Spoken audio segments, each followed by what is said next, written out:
Il y a bien longtemps, une petite famille vivait dans un village à flanc de colline du district de Zurich, en Suisse. La famille était composée d'Elvin, de sa femme Maria, de sa belle-fille Teresa et de son fils Pierre, qu'il adorait.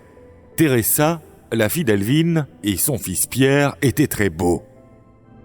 Ils avaient des mèches douces et bouclées, des yeux larges et vifs, et des visages agréables. Les regards se posaient régulièrement sur ses enfants. « Terry, regarde, une souris à tes pieds !»« Ah, mon Dieu, espèce de farceur, tu ne te lasses jamais de m'embêter.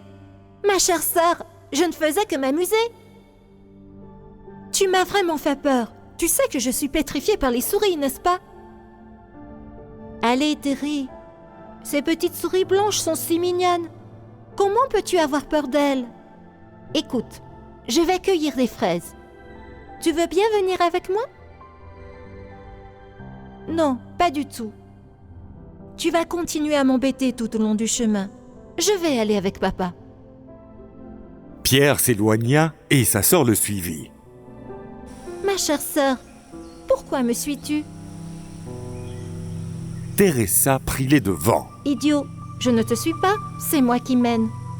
Tu me suis seulement si tu veux trouver les fraises les plus sucrées. Oui, madame.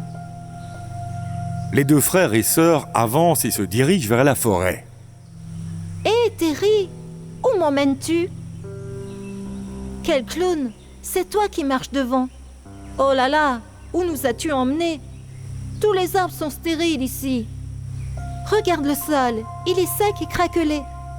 Sommes-nous entrés dans un autre monde? Il n'y a presque pas de vent. Et le soleil brûle comme un feu furieux.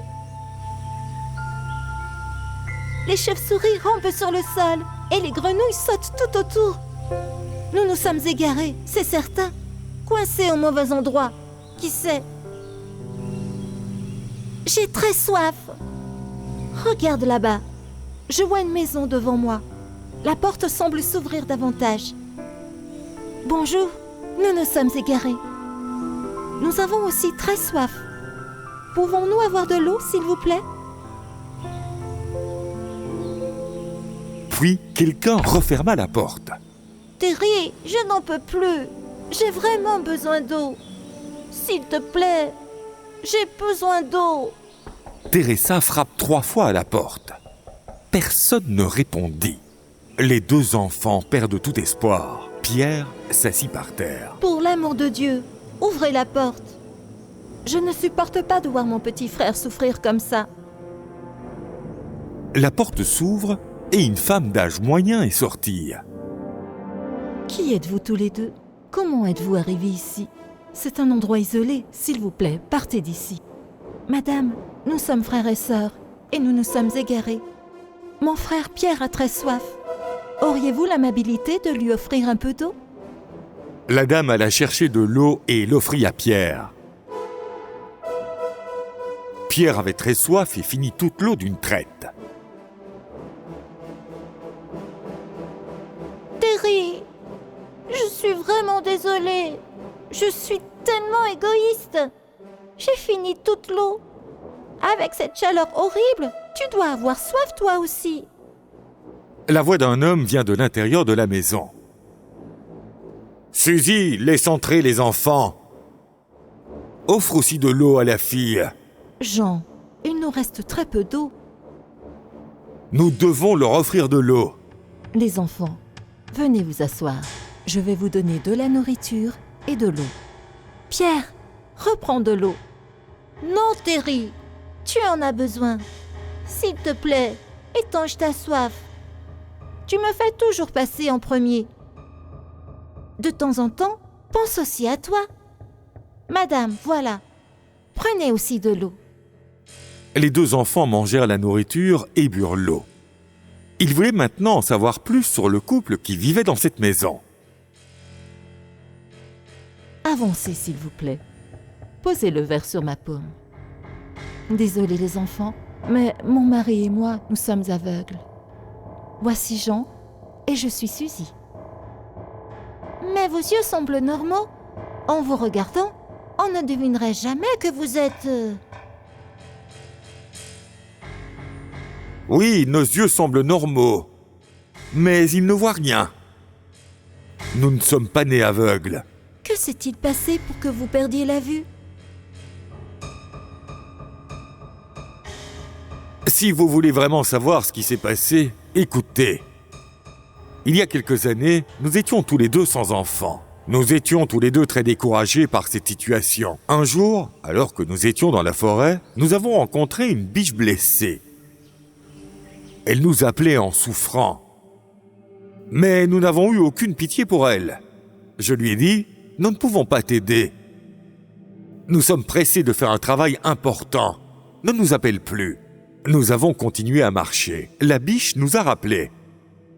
Elle a plaidé que, si nous ne l'aidions pas, un animal sauvage la tuerait et la mangerait. Un loup s'est approché de la biche pour la dévorer. Mais Suzy et moi avons continué à ignorer la biche. C'était comme si nous n'avions pas de pitié, de gentillesse ou d'empathie dans nos cœurs. Soudain, la biche s'est transformée en une belle fée. Elle était en colère contre nous et nous a maudites. Quelle était cette malédiction? Racontez-nous, s'il vous plaît. La fée nous dit que nous avons commis un péché en ignorant ses appels à l'aide. Elle nous a dit qu'elle n'avait pas d'autre choix que de nous punir parce que nous étions dépourvus de toute humanité ou bonté dans nos cœurs. Comme nous n'avions pas d'enfants, elle nous a maudits en nous disant que le jour où nos enfants naîtraient, nous deviendrons aveugles. Dès l'arrivée de notre premier enfant, nous perdrions la vue. Elle a dit que nous aurions 2 enfants, mais qu'ils nous seraient enlevés. Notre environnement deviendrait désolé et stérile. Oh mon Dieu! N'avez-vous pas supplié la fée de vous épargner cette malédiction?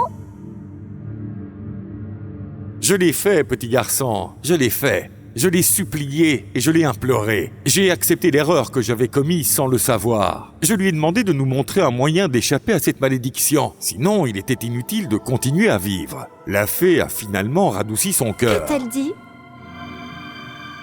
Elle a dit que mes enfants reviendraient à la maison après 12 ans.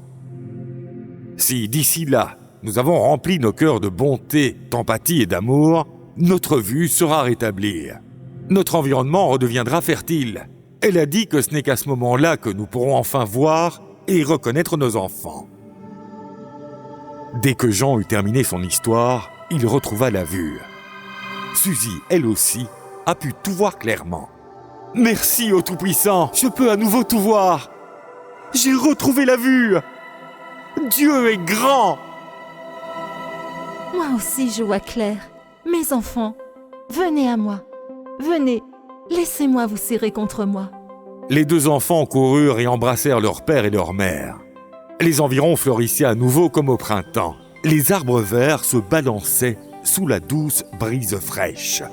Les fleurs s'épanouissaient et l'air était parfumé par la nature. Les 2 enfants ont présenté leurs vrais parents, Jean et Suzy, à leurs parents adoptifs, Alvin et Maria. Aujourd'hui, nous sommes bénis par l'amour de 2 pères et de 2 mères, et nous formons une famille complète. Le Seigneur m'a comblé de toutes ces joies que mon cœur peut contenir. J'accepte maintenant que l'amour, la gentillesse et l'empathie peuvent vraiment transformer la vie d'une personne et la rendre plus enrichissante. If you enjoyed this story, please like and subscribe our channel and press the bell icon to get future updates. And don't forget to comment.